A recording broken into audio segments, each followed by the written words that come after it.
The building shook, the alarm screamed, and everyone ran for the exits, except for her. 40 stories above the ground, the most powerful woman in the city lay trapped, and the only one left to carry her out was a single dad in a hard hat. Before we dive in, take a moment. Leave a comment telling us where in the world you're watching from, and don't forget to hit that subscribe button, because tomorrow's story is one you won't want to miss. Wednesday mornings had a rhythm all their own. Coffee cups balanced in one hand, blueprints rolled under the other, and the steady pulse of construction boots echoing through Orion Plaza's unfinished corridors. Jack Rowan knew the building better than anyone, where the steel beams hummed with pressure, where the concrete still smelled fresh, where workers snuck cigarettes on the service balcony when they thought no one was looking. 42 years old, hair peppered with gray, shoulders broad from decades of labor, Jack was a man who carried both a tool belt and the weight of raising his daughter alone. That morning, nothing felt unusual. He signed off inspection sheets, tightened a loose guardrail, and nodded to the electrician stringing cable through the skeletal ceiling. Orion Plaza rose 40 stories above the city, its glass shimmering like a cathedral of ambition. Cassandra Vale's ambition. Her company had poured billions into the tower, calling it the crown jewel of the financial district. Jack had never met her, at least not until today. CEOS lived in a different orbit, far above steel dust and calloused palms. He was on the 38th floor when the groan started, a deep, unnatural rumble that rattled the glass panes. Jack paused mid-step, eyes narrowing. It was the sound of a structure shifting, the kind of sound that prickled the hair on his arms. Then came the jolt. The whole building lurched like a ship struck broadside. Tools clattered to the floor. Someone screamed. The emergency alarms erupted, shrill and unrelenting. Jack braced himself against the wall as ceiling tiles shook loose. Over the radio, frantic voices collided. Elevators jammed between 23 and 25. Smoke on 36. Get everyone down, now. His training from years back in the Army kicked in. Don't freeze, assess. He yanked the radio from his belt and barked orders for the crew nearest the stairwells to evacuate in controlled groups. But chaos had no patience for control. He turned toward the executive wing, where polished marble floors gleamed and golden plaques marked Boardroom and President's Suite. That's when he saw her. Cassandra Vale, impossibly composed, even when sprawled on the floor, her tailored charcoal suit dusted with plaster, one stiletto twisted away from her ankle at an angle that screamed injury. Her face was pale, sharp cheekbones cut against trembling breaths, but her eyes were wide open, focused, defiant. 2 assistants bolted past without stopping, clutching laptops like lifeboats. Another man shoved through the doorframe, muttered "sorry," and kept running. Jack felt something tighten in his chest. He dropped the clipboard, papers scattering across the floor like startled birds. "Don't move," he said, crossing the distance in strides. His voice was steady, the same tone he'd used years ago when calming rookies in firefights. "I wasn't planning to," Cassandra muttered, her jaw tight with pain. She tried to push herself upright but hissed sharply, her ankle buckling. Jack knelt beside her, the floor trembling beneath them. The emergency lights cast her in alternating flashes of red and white. Up close, she looked less like the untouchable figure from financial magazines and more like someone who had just discovered gravity could still apply to her. "Ankle's shot," Jack observed quickly. "You're not walking out on that." "I don't need—" she began, her pride wrapping itself around the words like armor. "Yes, you do?" Jack cut her off. His hands were already moving, slipping beneath her knees and shoulders with the efficiency of a man who had carried bodies heavier than hers through worse than this. He hoisted her up in one motion, her weight settling against him. Cassandra stiffened, unused to being lifted, controlled, saved. "Put me down," she demanded, though her voice wavered more than she intended. "Not happening," Jack said simply, his tone final. He adjusted her higher against his chest, ignoring the sting in his shoulders as he turned toward the stairwell door. The hallway thundered with the sound of rushing feet, panicked shouts, the metallic clang of doors slamming shut. Smoke curled faintly through the vents. Jack pushed through, boots pounding against the concrete stairwell, the echo of each step magnified by the cavernous space. Cassandra clung to silence, her pride battling against fear. She tried not to notice the way his chest rose and fell with steady control, or the way his grip never faltered despite the strain. She had spent years carrying companies, carrying reputations, carrying the impossible weight of being untouchable. No one had ever carried her, not like this. The building groaned again, and dust rained down from the ceiling. A man stumbled past them, wild-eyed, muttering about the floors collapsing. Jack's pace never changed. Step by step, one floor at a time, he descended with Cassandra pressed against him like she was both fragile and unbreakable. "Who are you?" she asked suddenly, her voice hoarse. "Jack Rowan," he answered without looking at her. "Construction foreman?" "That's it?" "That's enough," he said, and his voice carried a weight that silenced further questions. By the time they reached the 40th landing, Cassandra's head had dropped against his shoulder, the adrenaline ebbing into exhaustion. She caught fragments of his whisper, barely audible over the alarms. "Hold on, Lena. Daddy's coming home." It wasn't meant for her. It was a promise to someone else. A little girl, she realized. His daughter. For a fleeting moment she envied that kind of devotion, someone moving through fire not for glory or profit, but because love left no other choice. They pressed forward, each step a battle against fear and fatigue, the world narrowing to concrete stairs, smoke, and the steady rhythm of a man who refused to let go. The skyscraper might have been collapsing around them, but for Cassandra Vale, the fall that morning was not from glass and steel. It was from certainty, from control, from the illusion that she was untouchable. And in that fall, the only thing keeping her upright was the strength of a man who had nothing to gain and everything to protect. Smoke curled in slow ribbons through the hallways, acrid and heavy, clinging to the throat with every breath. The stairwell shook with footsteps and shouts, a storm of panic rushing downward in waves. The red glare of the emergency lights pulsed against the steel beams like a heartbeat out of rhythm. Cassandra Vale pressed a trembling hand against the wall and tried again to force herself upright. Her jaw was set, her eyes defiant, but her ankle betrayed her. The moment she put weight on it, pain shot up her leg like fire and dropped her back to the floor. Jack crouched in front of her, broad shoulders filling the fractured light. His hands were calloused, scarred from decades of labor, but they touched her with startling care. "We've got to move," he said, voice low but steady, the kind of tone that didn't invite negotiation.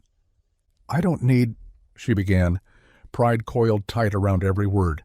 "Yes, you do," he interrupted, and before she could protest again, his arms slid beneath her. In one swift motion, he lifted her against him, settling her across his shoulder like she weighed no more than a sack of lumber. Cassandra gasped, her world tilting sharply. The polished control she wore in boardrooms shattered, replaced by the disorienting reality of being carried, helpless, dependent, seen. She pressed a palm against his back, steadying herself, feeling the damp heat of his shirt clinging to him. Jack adjusted his grip, the muscles in his arms flexing with quiet strength. Then he stepped forward, boots pounding against concrete, beginning the descent that would test them both. 40 flights of stairs, 40 floors between survival and collapse.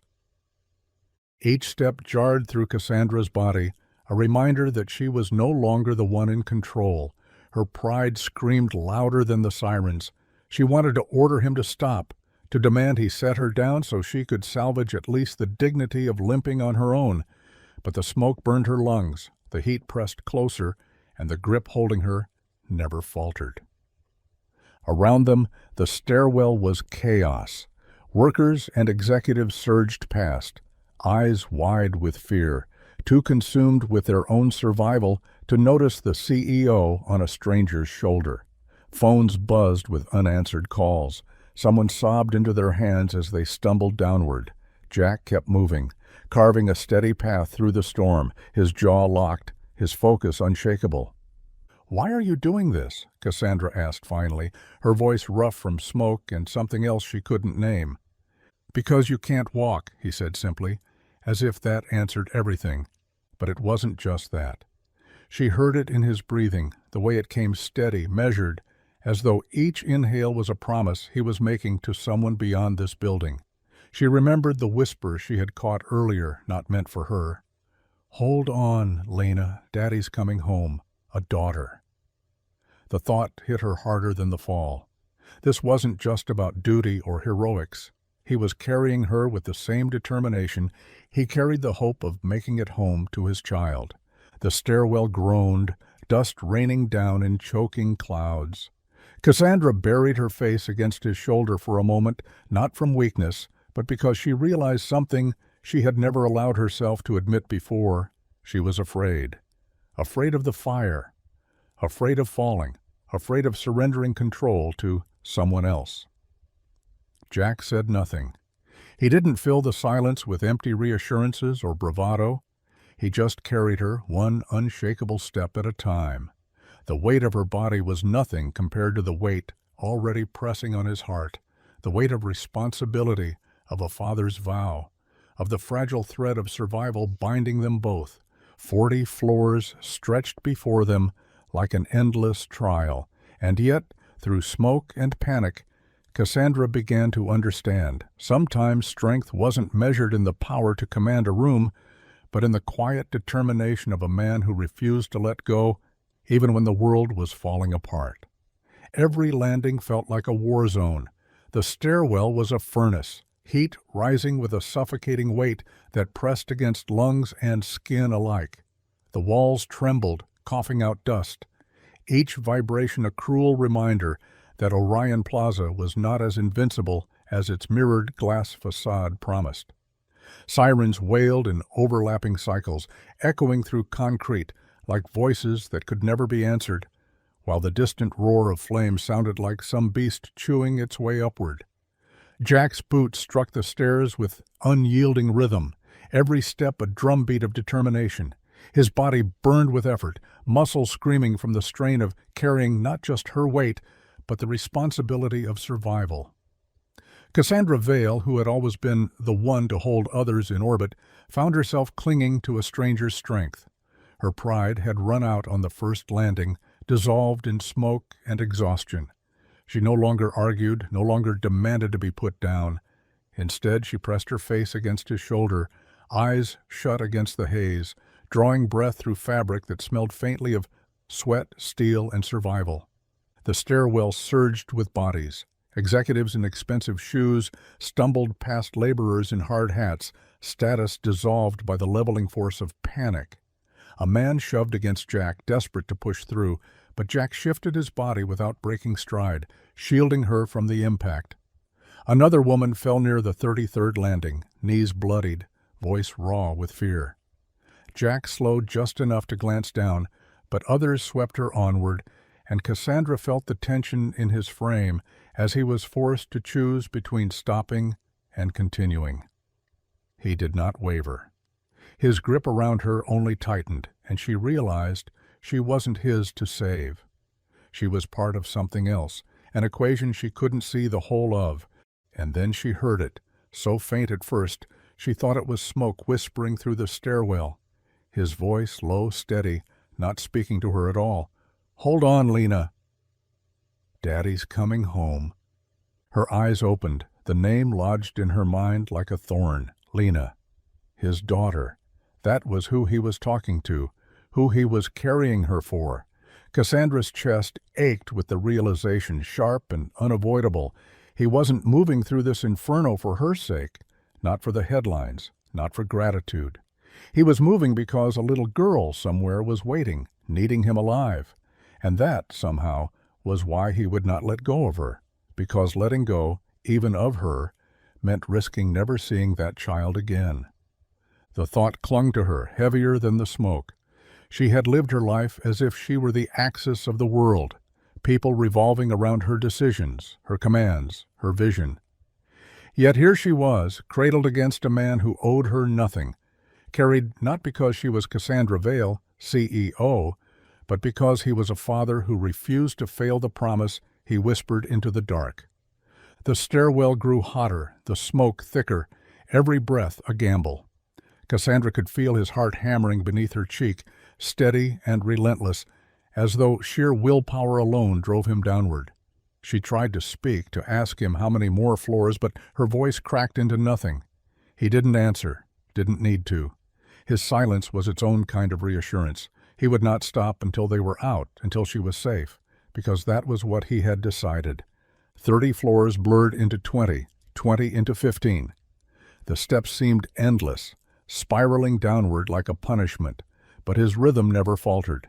Sweat trickled down his neck, plastered his shirt to his skin, but his hands remained locked around her, unwavering.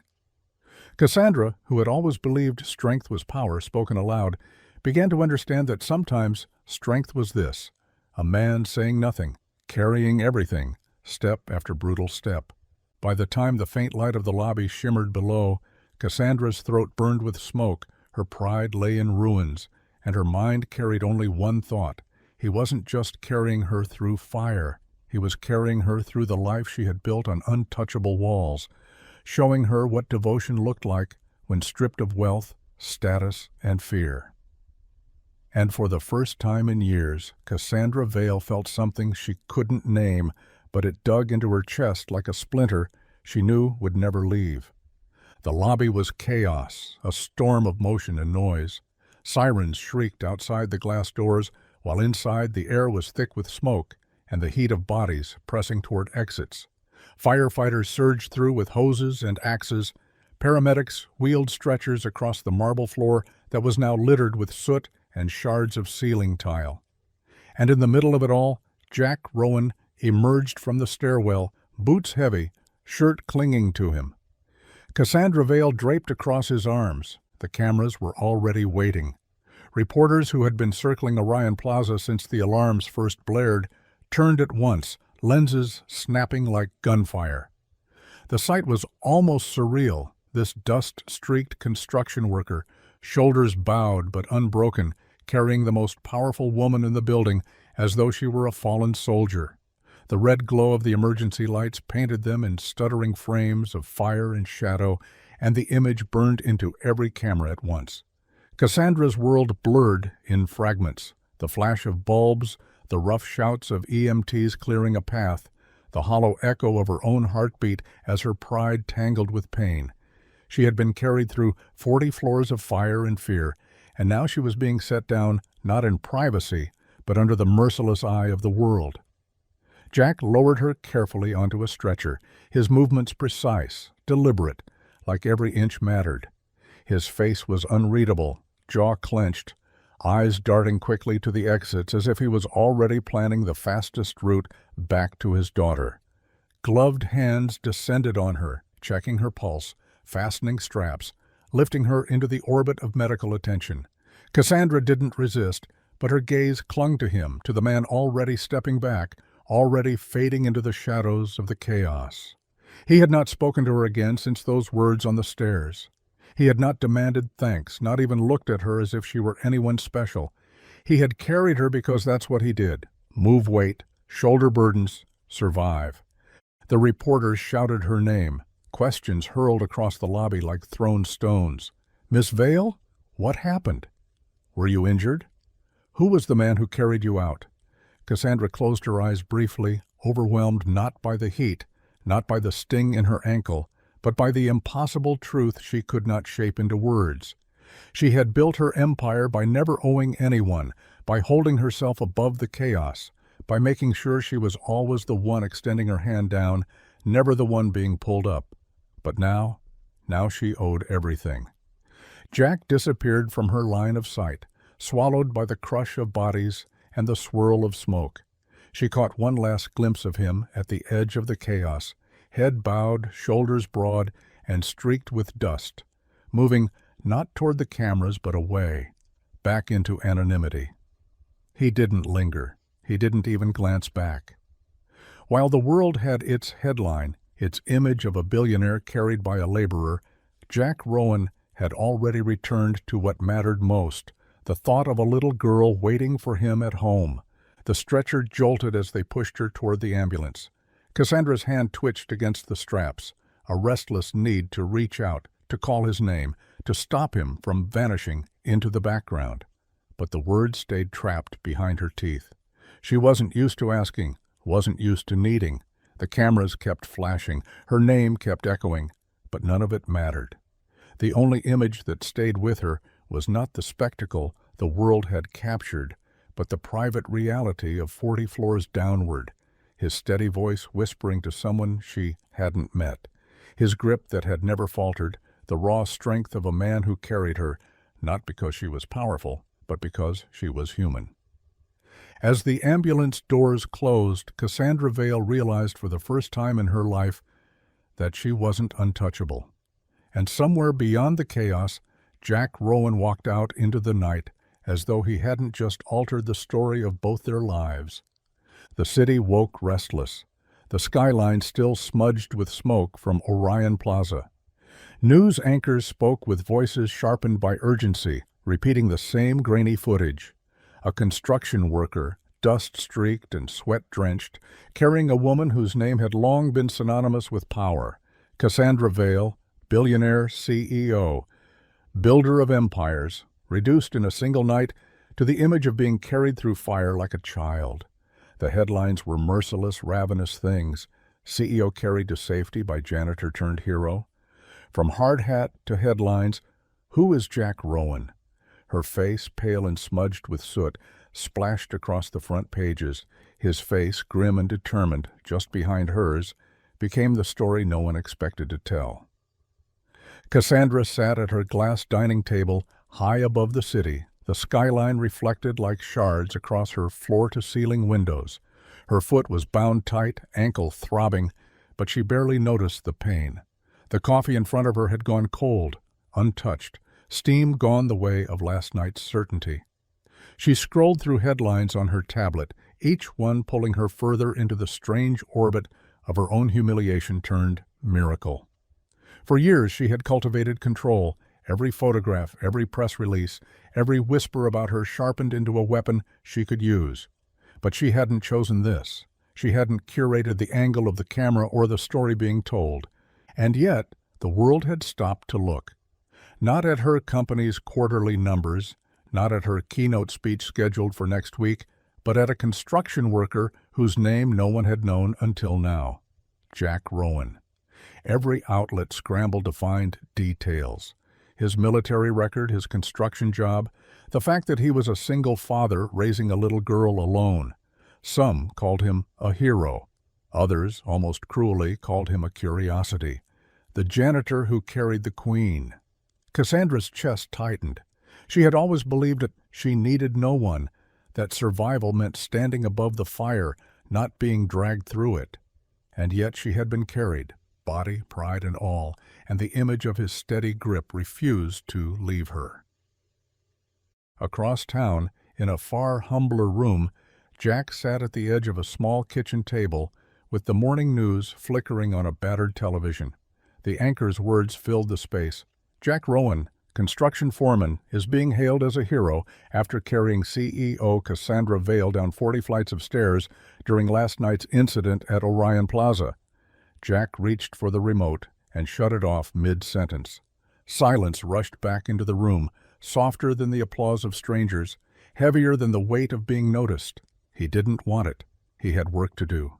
Lena, 8 years old, was humming at the table, a crayon smudge on her cheek as she bent over her sketchbook. On the fridge behind her, drawings were layered in chaotic pride. Pianos, castles, faces, stick-figure heroes in capes labeled Dad. Jack spread peanut butter across bread with the precision of a soldier, slid apple slices into a bag, folded the sandwich in wax paper. His life had always been measured in small, steady acts of care. Making sure his daughter had breakfast. Making sure she caught the school bus. Making sure he returned home in one piece.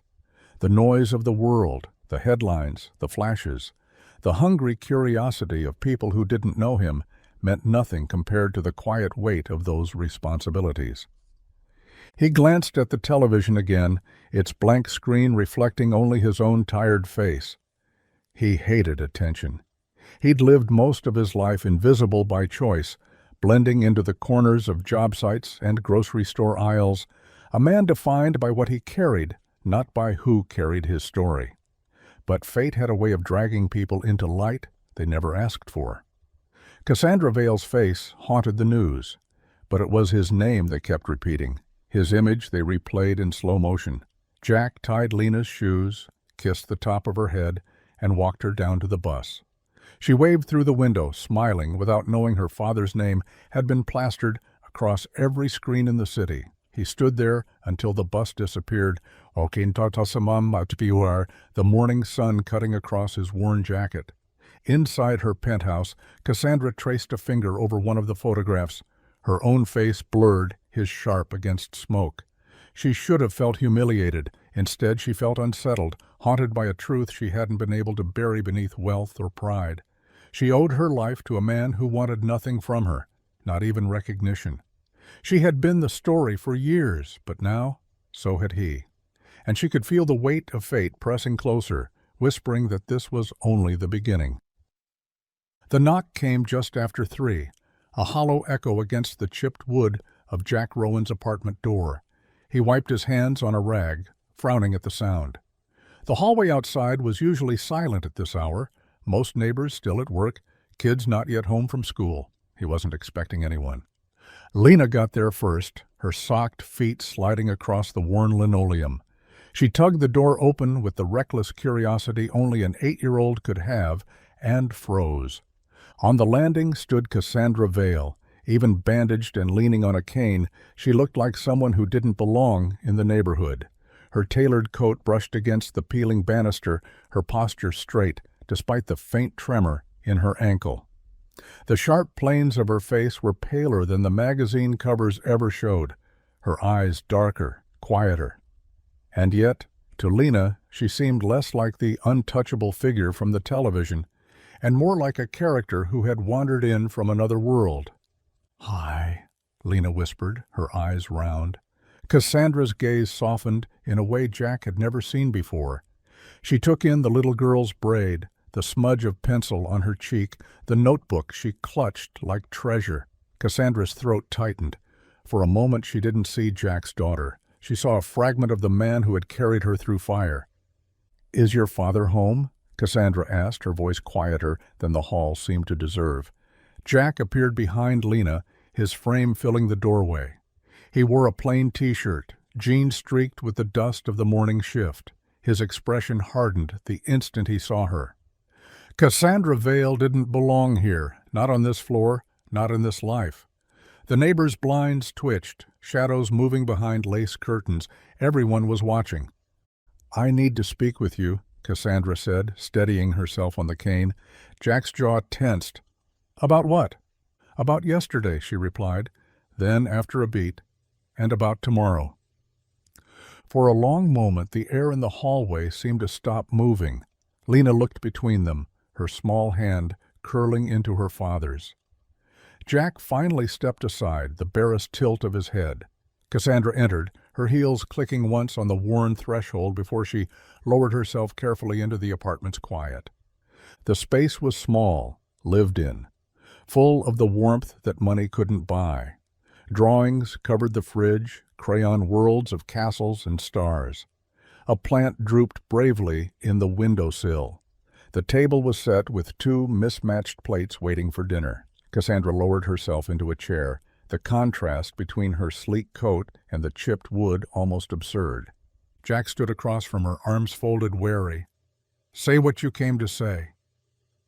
Cassandra's gaze lingered on Lena, who had perched on the couch, notebook in hand, pretending to draw while eavesdropping with all the focus of a spy. Then Cassandra looked back at him. "Yesterday you carried me down 40 floors when everyone else ran past. You didn't ask for anything. You didn't even look at me as though I mattered more than anyone else in that stairwell. But you kept going. You didn't let me fall." Jack shook his head. "I did what anyone would have done." Her eyes held his. No, not anyone. They left me there. You didn't. Silence settled thick between them, broken only by the faint scratching of Lena's pencil. Cassandra drew a breath. The world won't let this go. You're in headlines. Your name is in every story about me. And whether you like it or not, yesterday tied us together. I'm not here to thank you, Jack. I'm here because tomorrow is coming, and the storm it brings won't care what either of us want. Jack's frown deepened. And what do you expect me to do about that? Her fingers tightened on the handle of her cane. I don't know yet. But I need someone who won't look away when the fire starts.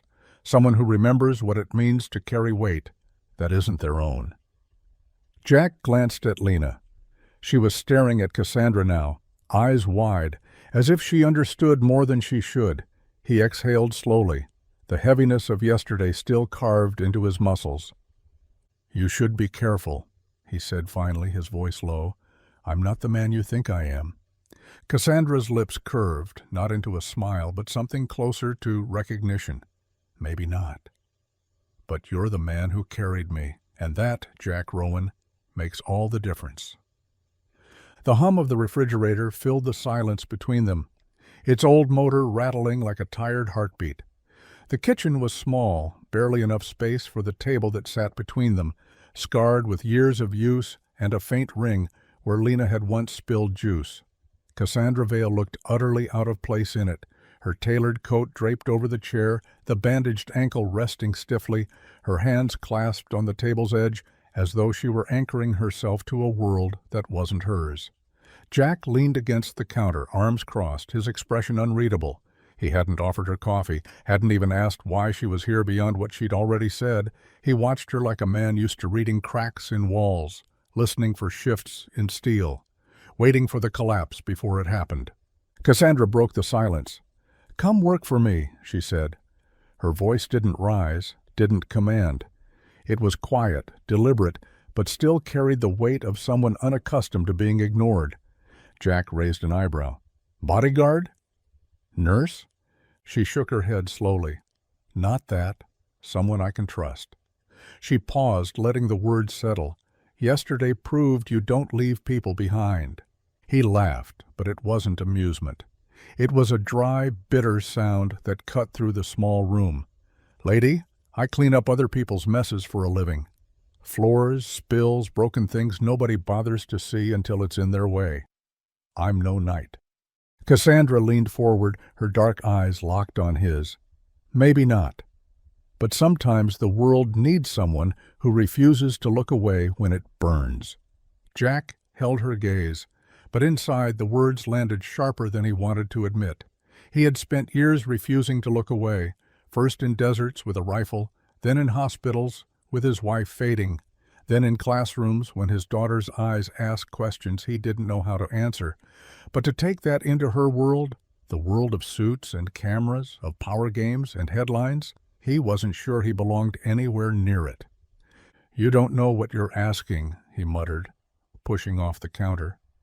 He opened a cabinet, pulled out 2 chipped mugs, filled one with water from the tap, the other with nothing at all. His back was to her, but he felt her eyes pressing into him. "I know exactly what I'm asking," Cassandra replied, "and I know what I saw. You carried me when every other person with more money, more education, more reason to impress me ran past. You didn't think about it, you just did it. That's not something I can buy. That's not loyalty you can train. That's who you are."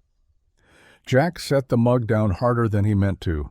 "Who I am is a father with a kid who needs me to show up every morning. Not some soldier for hire, not some shadow in your empire." Cassandra's voice softened then, not in pity, but in something closer to honesty. "And maybe that's why it should be you. Because you're not chasing me. You're not chasing power. You're not chasing anything except keeping her safe."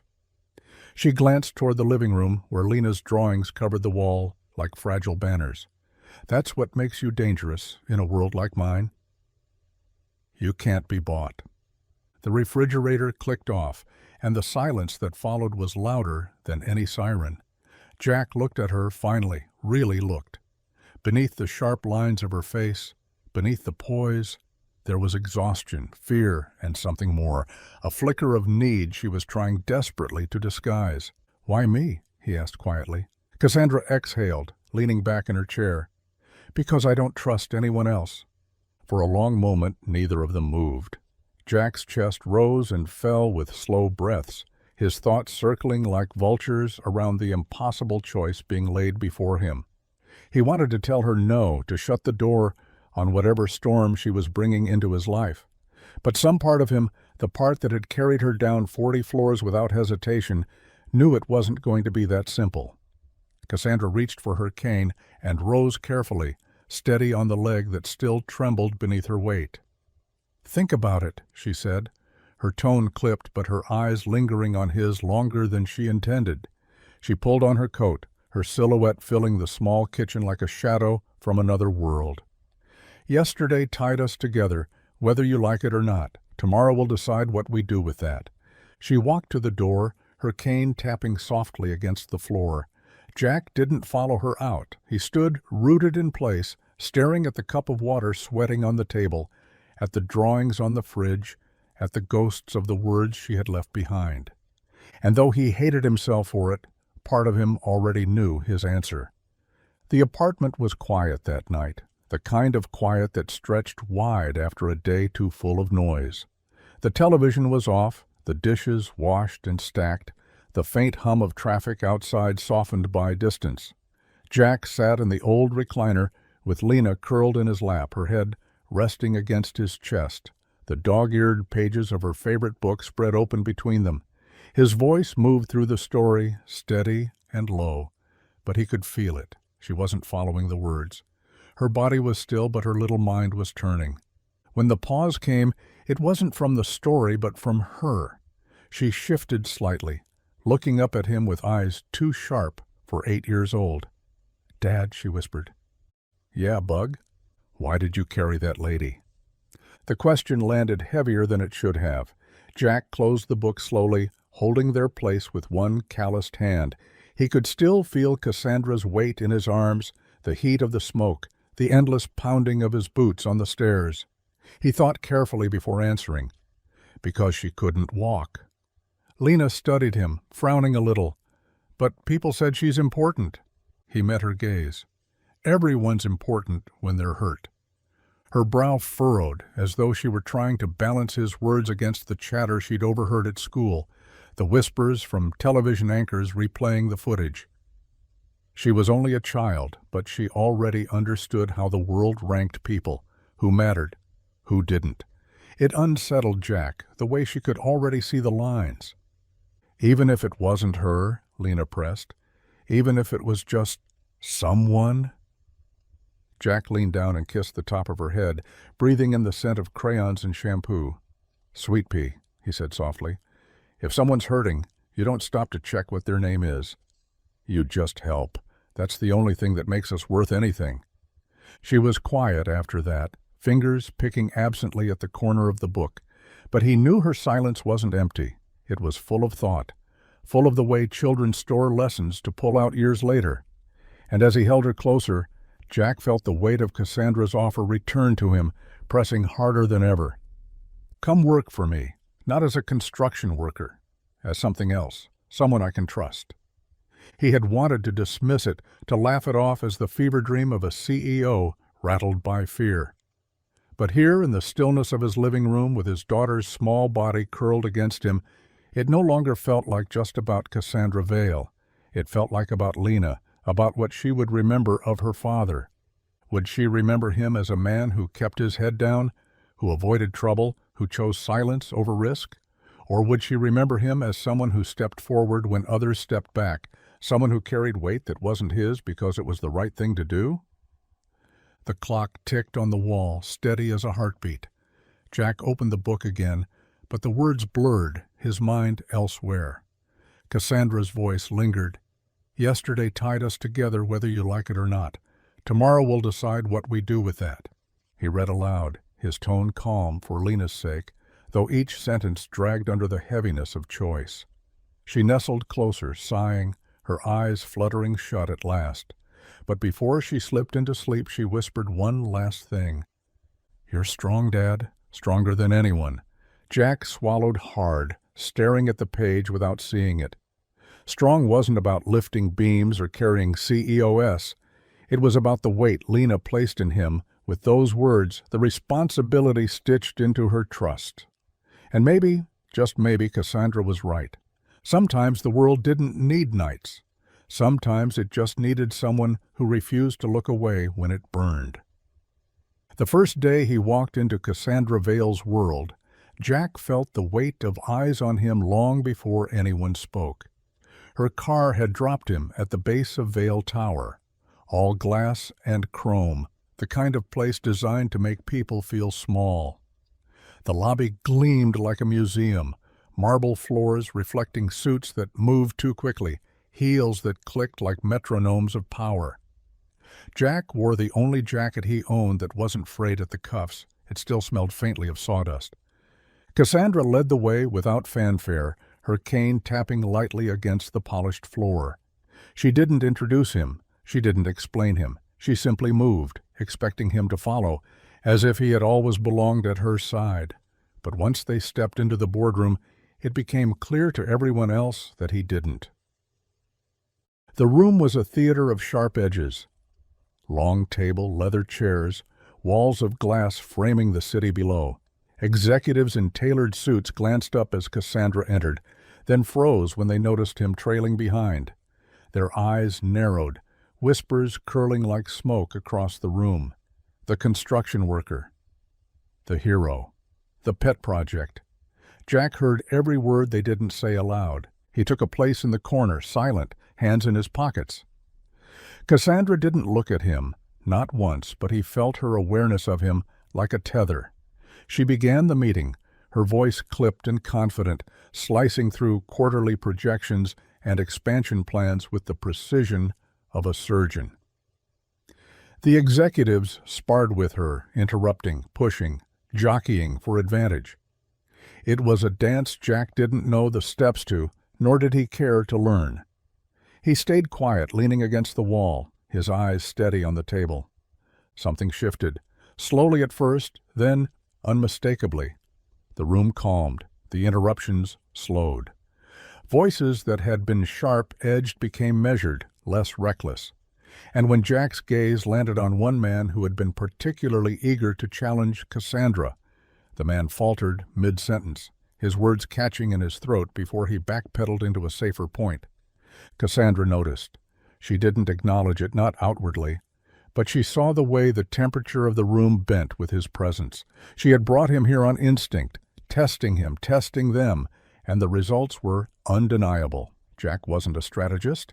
He wasn't trained in diplomacy or corporate warfare, but he had something they didn't, the kind of gravity that came from surviving things numbers couldn't quantify.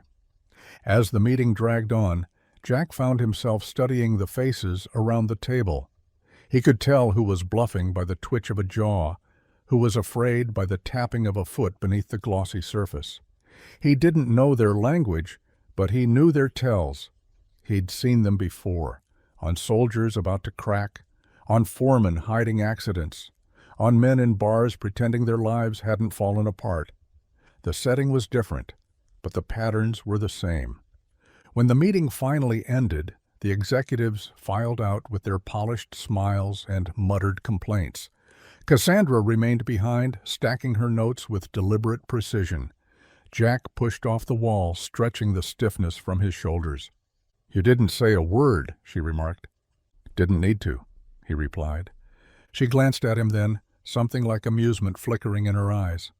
"Funny thing. When you don't speak, they listen more." Jack shrugged. Maybe they're just not used to someone looking at them like they're people instead of numbers. That caught her. She didn't respond, just studied him for a long moment before turning back to her papers. Jack left the tower that day unsettled. He had stepped into a world that didn't want him, and yet somehow his silence had mattered. Cassandra had seen it too, and though he didn't fully understand why she wanted him here, he couldn't shake the thought that maybe she wasn't wrong. Sometimes survival wasn't about winning battles. Sometimes it was about being the one presence in the room that made others remember what was at stake. By day, Cassandra Vale was untouchable. Cameras caught her stride into Vale Tower with the kind of poise that made headlines. Chin lifted, heels precise, eyes unreadable. Her voice in the boardroom was steady steel, every syllable measured, every pause designed to keep others off balance. To the world, she was flawless, unshakable, a woman who had never stumbled. But Jack had learned to notice things people worked hard to hide. It started small. The first time a delivery cart crashed in the hallway, the sound of metal against marble ringing too sharp, Cassandra had flinched, just for an instant, but enough. She smoothed it over quickly, brushing past as though nothing had happened. Jack had said nothing, but he filed it away. Then there was the way her hand sometimes drifted to her wrist, rubbing in slow, unconscious circles where the cuff of her sleeve slipped back to reveal a faint line of scar tissue. It wasn't dramatic, barely visible unless you were close. But Jack noticed. He always noticed. In the long evenings when meetings stretched past reason, when most of her staff had gone home and only the two of them remained in the echo of the glass office, she would sometimes lean back in her chair, eyes fixed on the city lights outside, as though she were measuring every building against a memory she didn't want to recall. Her shoulders would dip, her breath hitch almost imperceptibly, before she straightened again and pulled the mask back into place. Jack knew better than to push. He'd lived long enough to understand that silence was its own language, that the weight people carried often spoke louder in what they didn't say. But one night, as the hour slipped past midnight and Cassandra finally closed her laptop with more force than she meant to, he broke his own rule. The office was quiet, the hum of the city muffled by glass. Cassandra stood, stretching carefully. Her cane leaned forgotten against the desk. Jack watched her rub her wrist again, slow, almost distracted, as though it were muscle memory more than thought. "Who carried you before I did?" he asked softly. The words landed between them like a stone dropped in still water.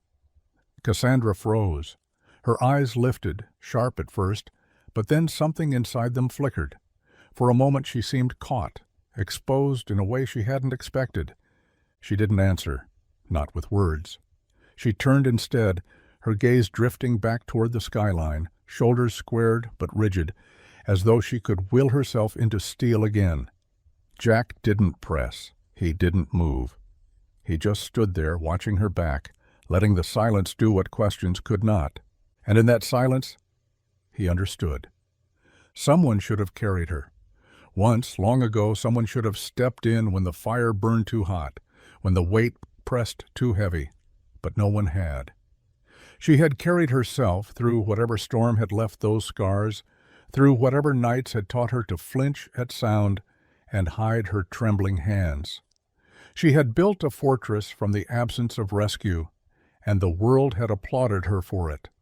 Jack didn't look away. He knew what it was to live with wounds that never left, to learn how to hide them so the world didn't mistake you for weak. He didn't pity her. Pity was cheap, useless.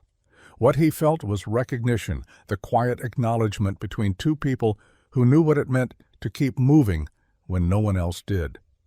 Cassandra's silence was answer enough, and for the first time since he'd met her, Jack realized that beneath the glass and steel she wielded so well, she was carrying something no headline, no empire, no polished mask could ever erase. The chandeliers of Orion Plaza glittered as if nothing had ever happened, as though fire and smoke hadn't once choked its stairwells and stripped its walls of invincibility. Weeks of repair had restored its sheen, and now the building was dressed for triumph.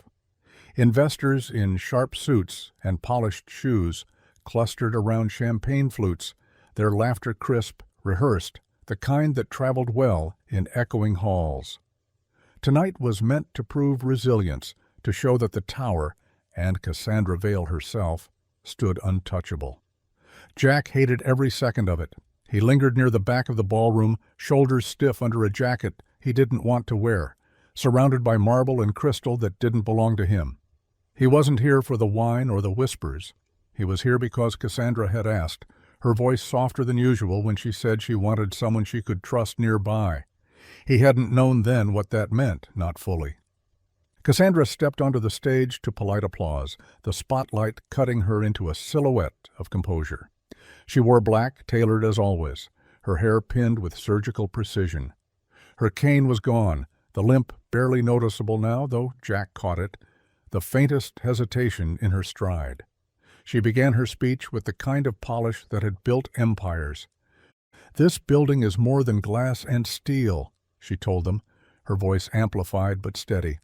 "It is a promise, a symbol of strength, of vision, of what it means to endure." The audience nodded, sipped, applauded at the right beats. Investors leaned forward, eager for reassurance their money had been well spent. Cassandra's words were perfect, smooth as glass. But Jack, watching from the shadows, could see the small tension in her shoulders, the too even cadence of her breath. Then the lights flickered. It was nothing, just a surge, the chandeliers dimming for a beat before flaring bright again. The crowd murmured lightly, dismissive, already distracted by the next sip of champagne. But Cassandra froze. The memory slammed into her with the force of smoke in her lungs, dust in her mouth, fire at her back. Her throat closed, her chest constricted, and for a moment she wasn't Cassandra Vale, CEO, woman of iron and fireproof reputation. She was the one on the floor, ankle twisted, surrounded by a stampede of people running past her. Her knees buckled. The microphone caught the falter in her voice, turning silence into spectacle. A ripple went through the room. Whispers sharpened. Is she ill? Is she weak? And then Jack was there. He moved faster than anyone else in the hall, cutting through tables and stairs until he reached her side. His hand caught her arm, firm, steady, grounding her weight before she could fall. He didn't speak. He didn't need to. The way his hand wrapped around her wrist, the quiet strength in the set of his shoulders, spoke louder than any words could. "You're safe. I've got you." The whispers swelled, curious, hungry. To them it was scandal or gossip. To Cassandra it was air. She straightened, holding the microphone again, her body steadied by his unseen anchor. She forced her voice forward, steady, though softer than before. "Strength," she continued, "is not the absence of fear. It is the decision to rise again, even when the world tries to make you fall." Applause followed, polite, confused, but she finished. Jack eased her off stage once the lights dimmed, his hand still hovering at her elbow like a shield. Backstage, she leaned against the wall, breath trembling. For the first time in years, she let her eyes close, let herself rely on someone else's grip. Jack didn't let go until she did. In that moment, Cassandra realized something terrifying and undeniable. The fire that had once nearly consumed her had been rekindled, not in fear, but in trust. And trust, she knew, was far more dangerous than flame. Saturday sunlight filtered weakly through the blinds, striping the small apartment in pale gold. The smell of pancakes lingered faintly in the air, though the plates had already been cleared. Jack was out back tinkering with a stubborn hinge on the fire escape, his voice carrying now and then through the open window. Inside, the living room floor was a battlefield of cardboard, tape, and crayons. Lena sat cross-legged in the middle of it all, her tongue caught between her teeth in concentration as she balanced a cardboard turret onto the top of a sprawling castle made from old cereal boxes. Cassandra Vale stood at the doorway feeling, for the first time in a long time, entirely out of her depth. She had stopped by with no plan beyond a vague impulse to see Jack, to follow up on business that wasn't quite business anymore, but instead of strategy, she found a child with hair tumbling out of a braid and fingers sticky with glue, humming to herself as though the world beyond those walls didn't exist. Lena glanced up and beamed. "Hi!" Cassandra's posture faltered. She had faced down senators and billionaires without blinking, but this small girl's smile made her knees feel unsteady. "Hello," she managed, stepping inside. "Want to see my castle?" Lena asked, scooting back to give her space. Cassandra hesitated, then crouched slowly, knees protesting in a way she didn't care to admit. She balanced awkwardly on the edge of the rug, her sharp blazer brushing against a pile of crayons. She cleared her throat. "What's this?" Lena's grin widened. It's where heroes live. She pointed to the highest tower, decorated with uneven stars drawn in crayon. Cassandra blinked, caught off guard. Where's your dad in it? Here. Lena tapped the thickest wall, built from stacked cereal boxes reinforced with too much tape. He keeps the walls strong. The simplicity of it hit Cassandra harder than she expected. Jack, reduced to cardboard and glue, yet somehow perfectly captured, protector, anchor, silent strength. Cassandra swallowed, her throat tightening. And me? She asked before she could stop herself, her voice quieter, almost fragile. Lena tilted her head, studying her with the unflinching honesty only children carried. She pointed to a small square of cardboard perched beside the tallest tower, decorated with a strip of foil that caught the sunlight. You're the queen he saved. Cassandra felt her breath catch. She almost laughed it off, almost corrected her with something light and detached, but Lena was already bent over, drawing tiny windows with a purple crayon, the moment passing as if it were the most natural truth in the world. Cassandra stayed frozen, the words echoing. The queen he saved. For years she had lived as if saving herself was the only option, as if needing someone else was weakness that would unravel everything she had built. And now here was this child, this girl, with glue-stained fingers, declaring it a simple fact. Jack returned a few minutes later, wiping grease from his hands, and froze at the sight of Cassandra kneeling on the rug. His eyebrow arched, amusement flickering across his face. Didn't think castles were your style. Cassandra straightened slightly, brushing her palms against her slacks. Apparently I've been assigned a role. Oh yeah? Jack asked, crossing his arms. She's the queen, Lena chimed, without looking up. The one you saved. The room went still. Jack's eyes flicked to Cassandra, something unspoken passing between them. Surprise, maybe embarrassment, but underneath it, something softer.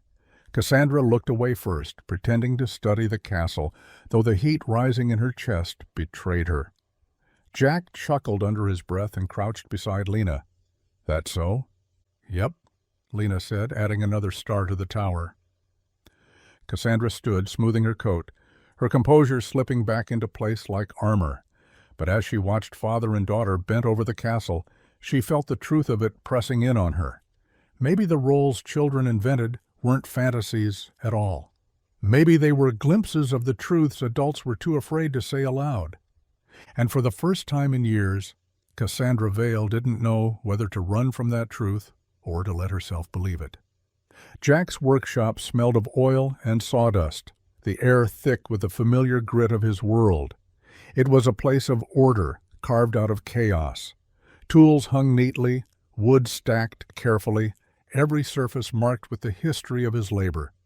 It was the one corner of his life no one had ever tried to own, a space where sweat equaled progress and silence meant peace. But peace ended the moment Cassandra burst through the door. Her cane clicked hard against the concrete, faster than usual, her jaw set, eyes sharp enough to cut glass. She didn't wait for a greeting. They're saying I've lost control because of you. The words came like a slap, clipped, precise, the kind of blow only Cassandra Vale knew how to land. Jack didn't look up right away. He was sanding a strip of oak, his movement slow, steady, as though she hadn't spoken at all. When he did finally raise his eyes, there was no fear in them, no apology either, just calm. If you want me gone, he said evenly, say so. The air between them tightened, stretched thin.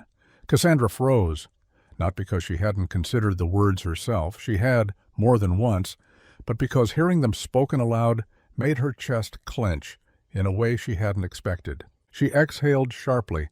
You think I'd come all the way down here just to fire you? You came down here to remind me what people are saying, Jack replied, setting the wood aside. His voice carried no edge, only fact. That means you've been listening. Her silence betrayed him as right. Gregor Mallory's name lingered unspoken, though both of them felt the shadow of it. The COO had been circling for weeks, his smile as sharp as a blade, his whispers finding the ears of investors and reporters alike. He had painted Jack as a liability, a scandal in the making, an unpolished distraction tethering Cassandra's empire to rumors it couldn't afford. Stories had already begun leaking. Dinner sightings twisted into innuendo, his daughter's name almost dragged into columns that had nothing to do with her. Cassandra had fought fires before, but this one spread differently. This one burned closer to the bone. She gripped the back of a chair, steadying herself. "Do you understand what it means when they say I've lost control? It means investors pull out. It means the board sharpens their knives. It means every speech I give, every decision I make, gets measured against a man they don't understand standing in the corner of my meetings." Jack met her eyes, then cut me loose. Her throat tightened. He said it so simply, so freely, as though the thought of leaving cost him nothing, but it did. She could see it in the small flicker of his gaze toward the drawings taped to the wall by the workbench, Lena's sketches of castles and heroes, reminders of why he stayed close to her world in the first place. Cassandra sank into the chair, her composure slipping for a beat.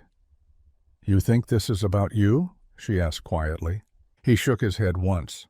"No, I think this is about them deciding who you're allowed to stand beside." The truth of it rang too clearly. For a woman who had built her life on never being told what she could or couldn't do, it was an unbearable reality. Yet here she was, caught between the loyalty of the man who had carried her and the greed of those who wanted him gone. She pressed a hand against her wrist, unconsciously rubbing at the scar. "I don't want you gone," she admitted. The words hushed, reluctant, as though dragged from somewhere deep. Jack's expression softened almost imperceptibly. "Then stop letting them decide what you want." Her gaze snapped to his, startled by the audacity, but beneath it she found the same steady calm that had carried her down 40 floors of fire. And for the first time since Gregor Mallory had begun his quiet war, Cassandra realized the truth. It wasn't Jack who threatened her empire. It was the possibility that he might matter more to her than the empire ever had. The elevator jolted once, then stilled. The hum of machinery cut short as the lights flickered out. For a moment there was nothing. No sound but the faint ringing of the emergency bell. No light but the weak red glow of the backup panel. Cassandra Vale stood rigid, her hand tightening on the railing, her breath caught in her throat. Jack, pressed against the opposite wall, tilted his head, listening to the silence that had swallowed the tower. "Power outage," he murmured, calm as stone. "Happens." But Cassandra didn't move. Her shoulders were locked, her body braced as though the air itself had turned against her. Jack watched the outline of her face in the dim light. This wasn't the cool, polished executive who could silence a boardroom with a glance. This was someone else, someone cornered by memories stronger than the walls around her. Minutes stretched longer than they should. The emergency light pulsed, carving shadows across the small space. Cassandra's hand slid from the railing to her wrist, rubbing it in that unconscious motion Jack had noticed before. Her breathing faltered, then without warning, the words broke loose. "I hate the dark," she whispered, her voice cracking against the silence. Jack didn't move, didn't speak, just waited. "My father believed fear was weakness," she continued, her words tumbling out in fragments. "He said children had no right to it. He will—" She stopped, swallowed hard. "When I cried, he locked me in the basement until I learned to stop. Hours. Sometimes all night. He said it would make me strong." Her tone was even, deliberate, but beneath it was the echo of a girl who had never been allowed to break. "My mother wanted me perfect. Perfect posture, perfect grades, perfect smile." Cassandra let out a dry laugh. She once ripped up an acceptance letter because it wasn't from the school she thought good enough. "I didn't see daylight that weekend. I learned that approval was conditional, and love, if it existed at all, was something I'd have to buy." Jack's jaw tightened, but he stayed silent. She wasn't asking for comfort. She was pouring poison out of a wound she'd sealed too long. "So I built walls," Cassandra whispered, her hands now gripping each other as though she could hold herself steady. "Higher than anyone could climb, walls made of glass and contracts and billions of dollars. If no one could reach me, no one could hurt me, and if no one could hurt me, I would finally be free. She shook her head. But I wasn't free. I was just alone. The elevator hummed faintly, the sound of distant generators waking somewhere in the building. Jack stepped forward finally, his boots quiet on the steel floor. He didn't reach for her right away. He just stood close enough that the red glow caught his face, steady, calm, unshaken by the storm she had unleashed. "You don't have to stand alone anymore," he said softly. The words hung in the dark, simple but heavy, carrying more weight than speeches or promises. Cassandra's breath stilled. For years she had been surrounded by people who wanted pieces of her wealth, her power, her name. No one had ever stood beside her with nothing to gain. No one had ever said she didn't have to. Her eyes lifted, meeting his. In the dim light, something passed between them. Not attraction, not yet. Something deeper. Recognition. The acknowledgement of two people carved by different fires, both carrying scars invisible to the world. Cassandra exhaled slowly, her shoulders dropping, just slightly, as if she'd finally set something down she had carried too long. Jack didn't smile, didn't press, didn't move closer. He just stayed, presence alone enough. And when the lights surged back to life, the elevator groaning into motion, they stood side by side in silence, not as CEO and foreman, not as rescuer and rescued, but as two people who, for the first time in years, had been seen. The fever came on fast. One moment Lena was laughing over a sketch she'd made of Jack fixing the fire escape. The next she was shivering, skin hot to the touch, her small frame trembling in a way that tore through him like shrapnel. Jack didn't hesitate. He bundled her in a blanket, scooped her into his arms, and drove through red lights with his jaw clenched and his knuckles white on the steering wheel. The hospital's fluorescent glow was the last place he wanted to be. Its sterile smell dragged memories he'd buried back into the light. But there was no room for hesitation, no space for fear. Only action. Cassandra was there before he realized she'd followed. She arrived not in a chauffeured car, but in her own, doors swinging open with unusual urgency, heels forgotten, cane tucked under her arm. She said nothing when she saw his panic, only fell into step behind him as he carried Lena through the sliding doors, demanding help from the first nurse he saw. The staff moved quickly, blood tests, IVS, monitors humming with steady beeps. Jack hovered, every nerve alive, his body taut with the desperate stillness of a man forcing himself not to break. Cassandra lingered in the hallway, near enough to be present, far enough to respect the circle of father and daughter. She knew she hadn't earned the right to enter. She sat in a stiff plastic chair, her hands folded tight in her lap, listening to the muffled sound of his voice through the partially open door. Inside, Jack sat at Lena's bedside, his frame hunched awkwardly over the too small chair. He held her hand carefully, his thumb tracing over her small knuckles, as though the motion alone could keep her tethered. He whispered stories, old ones she had asked for 100 times, about castles made of stone and heroes who didn't wear crowns, about lullabies his wife used to sing, about soldiers who found their way home. His voice was steady, but his eyes never left the monitor. Each beep was a lifeline he counted like a prayer. Cassandra watched him through the door, something in her chest tightening in a way she couldn't disguise, even from herself. She had seen him carry her down 40 floors of fire, seen him face rooms full of polished wolves without flinching. But this was different. This was a man sitting in silence, pouring everything he had into the fragile hand of a child, refusing to let fear steal the moment. When the nurse finally stepped out to give them space, Cassandra approached the doorway. Her voice was quiet, uncharacteristically unsure. "How do you stay calm," she asked, "when you could lose everything?" Jack looked up at her, the harsh fluorescent light catching the lines of fatigue on his face, the shadow of something deeper in his eyes. His thumb still moved over Lena's hand, steady, unbroken. "I've already lost before," he said simply. His voice didn't shake. It didn't need to. "The trick is not letting it stop you from loving what you still have."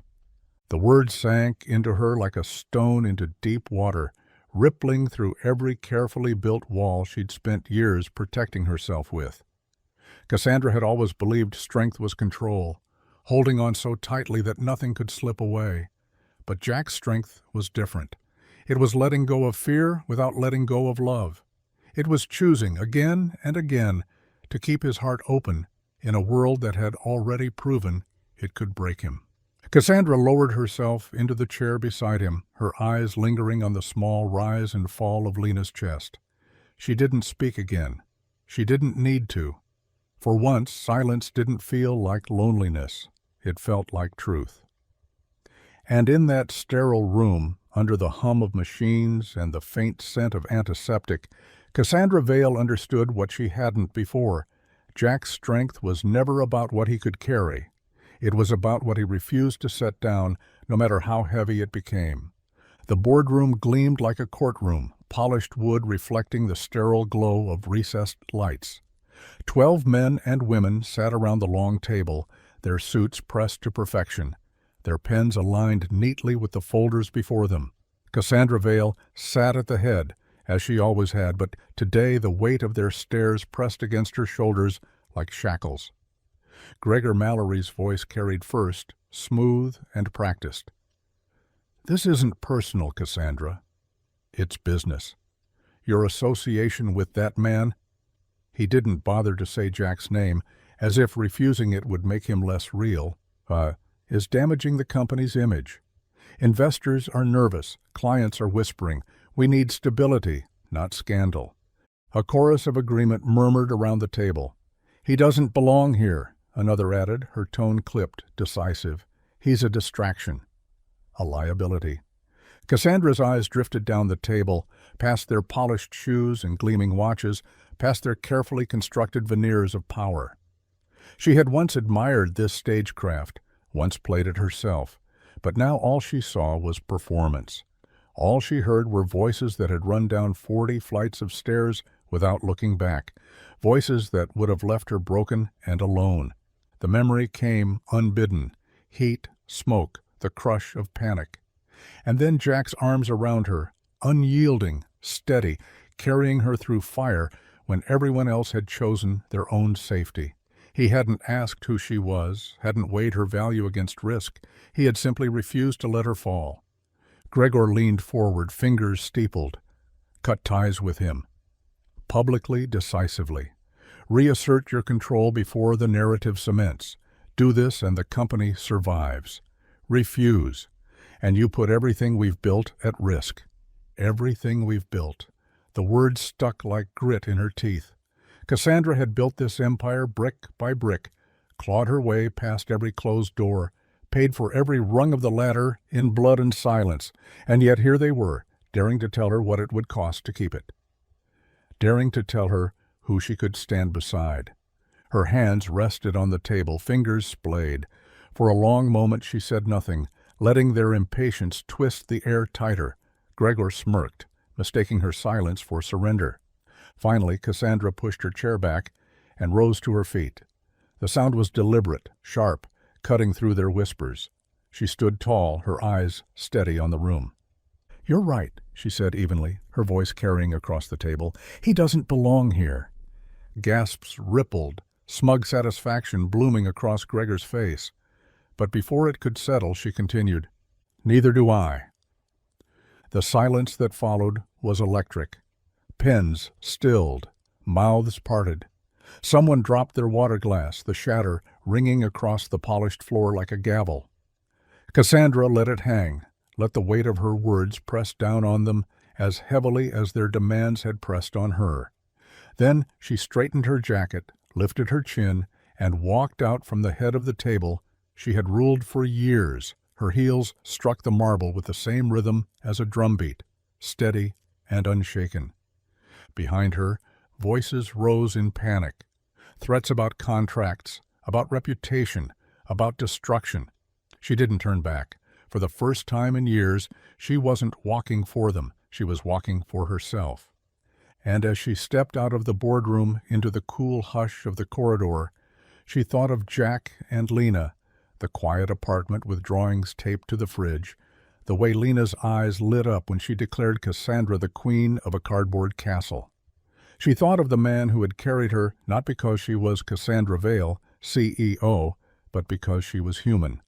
Her empire would not end here. It would begin again, on her terms. Not built on fear, not on polished lies, but on something rarer, something stronger, trust. Cassandra Vale walked away from the board with her head high, ready to rebuild everything she had once thought untouchable, with Jack Rowan and his daughter in the picture where they belonged. The warehouse had been a skeleton for years, its roof sagging, windows broken, walls tagged with the ghosts of names no one remembered. Jack had passed it often on his way to work, never giving it more than a glance. It was just another forgotten space in a city that built over its wounds instead of healing them. But now, standing beside Cassandra Vale, in the sharp light of morning, he saw something different. She didn't look at the ruin with disdain. She looked at it with possibility. Jack rolled up his sleeves, shoulders flexing as he pried loose the first rotten board. Cassandra watched, her hands tucked into the pockets of a blazer far too fine for a construction site, though she had traded her heels for sneakers. "You're really doing this," Jack said, glancing at her. "We're doing this," she corrected, her voice carrying both command and conviction. It began slowly. Jack brought his crew, old friends from job sites, who trusted him more than contracts. They patched the roof, replaced windows, scrubbed years of dust and decay from the concrete. Cassandra brought funding, but more than that, she brought momentum. Permits were approved faster than Jack had ever seen. Supplies appeared on time. Volunteers signed up, drawn by the strange pairing of a billionaire and a construction worker who seemed to move like two halves of the same plan. And then came Lena. She wandered through the space with wide eyes, sketchbook clutched to her chest. While Jack measured beams and Cassandra negotiated logistics, Lena drew. She imagined rooms where kids could paint, corners filled with books, halls lined with stars that glowed in the dark. Her vision turned into blueprints, tacked to the walls, her small handwriting scrawled beside measurements and supply lists. "It's not just a building," she told them one night, her voice serious. "It's a place where people remember they matter." Slowly, the space became what she had imagined. The walls rose not from greed, but from hope. Kids from the neighborhood came on weekends to splash paint across the plaster, their laughter filling the air as they turned blank walls into vibrant murals. Single parents found community here, trading childcare while they worked shifts, sharing meals in a kitchen that smelled of garlic and bread. Volunteers taught classes, music, language, math, things Jack had once thought only schools could hold. Cassandra walked the halls often, no longer in tailored armor, but in simple sweaters, sleeves rolled to her elbows. She knelt to help a child wash paint off their hands, her laughter unguarded. For the first time in her life, she discovered belonging that didn't depend on contracts or numbers. It was messy, loud, imperfect, and it was real. Jack caught her one evening standing at the doorway of the main hall, watching parents and children gather around a long table. For once, she looked uncertain, as though she wasn't sure where she fit. He came up beside her, wiping dust from his hands, his presence grounding. "This was your idea," he said. Her eyes stayed on the room. "It was our idea," she corrected softly. Then, after a pause, she added, "I've built towers all my life, Jack. But this—" She gestured toward the people, the laughter, the murals drying on the walls. "This is the first time I've built something that doesn't vanish the moment people stop looking." Jack didn't answer, but the faint smile that tugged at his mouth said enough. By the time the doors officially opened, the warehouse no longer resembled a forgotten ruin. It pulsed with life, with the hum of stories intertwining, with the steady beat of a community reclaiming space for itself. The plaque on the entrance bore no corporate logo, no CEO's name, just 3 words chosen by Lena, etched in clean, simple letters: a place to belong. And for Cassandra Vale, who had once believed survival meant standing alone, Those words felt like the foundation she had been searching for her entire life. The night of the grand opening was nothing like the sterile galas Cassandra Vale had once ruled. This wasn't marble halls or crystal chandeliers. This was warmth spilling out of every corner of the old warehouse turned community center. The place buzzed with life, children racing down the hallways, their laughter echoing against painted murals, parents clustered in circles, sharing stories over plates of food. Music weaving its way through the chatter like a heartbeat. Lanterns strung across the rafters bathed everything in soft golden light. Less spectacle, more celebration. Jack Rowan stood at the edge of it all, Lena perched proudly on his shoulders, her small hands tangled in his hair as she pointed out every detail of the room she had once sketched in her notebook. Cassandra was beside them, her heels abandoned for the comfort of flats, her posture relaxed in a way the world had rarely seen. For once, she wasn't the CEO whose name commanded headlines. She wasn't untouchable or polished into something inhuman. She was just Cassandra, her hand brushing against Jack's arm as though she belonged there. Reporters had gathered, of course. They always did. Cameras flashed, microphones hovered, questions fired rapid and eager. One voice pierced through, "What changed you?" The question was directed at Cassandra, but for a moment she didn't answer. Her eyes found Jack first. Dust still smudged in the lines of his knuckles despite his best attempt at cleaning up for the night, then drifted upward to Lena, who was grinning down at her castle made real. Her lips curved not into the sharp smile of strategy, but into something genuine, almost vulnerable. "Being carried," she said at last. Her voice wasn't amplified, but it didn't need to be. The room quieted on instinct. "Being carried taught me that strength isn't standing alone. It's letting yourself be seen." The words landed with a weight that reporters scribbled furiously to capture. But the truth of them wasn't for headlines. It was for the little girl on Jack's shoulders, for the man who had walked through fire without letting go, for Cassandra herself, who had finally lowered her walls enough to let others in. The night stretched on in a blur of music and stories, lanterns glowing above them like a constellation stitched by human hands. Jack moved through the room with Lena tugging him forward, introducing her to families, to children who would one day fill these walls with their own dreams. Cassandra followed, not as a figurehead, but as a participant, laughing at paint-stained jokes, leaning down to listen when a boy shyly explained his mural of stars. When the festivities spilled outside, the community gathered beneath the open sky. Paper lanterns were lit, each one carrying a wish, a memory, a prayer. Flames flickered, fragile and stubborn, before lifting into the dark. Jack knelt to help Lena light hers, shielding the spark with his rough hands until it caught. The lantern rose, floating upward to join the others, and Lena gasped, eyes wide with wonder. "Dad," she whispered, slipping her small hand into his. "We made it." Jack looked at her, at the light glowing in her eyes brighter than the lanterns above, and his chest tightened. He squeezed her hand gently, the words thick in his throat, but steady when they came. "Yeah, kiddo, we finally built home."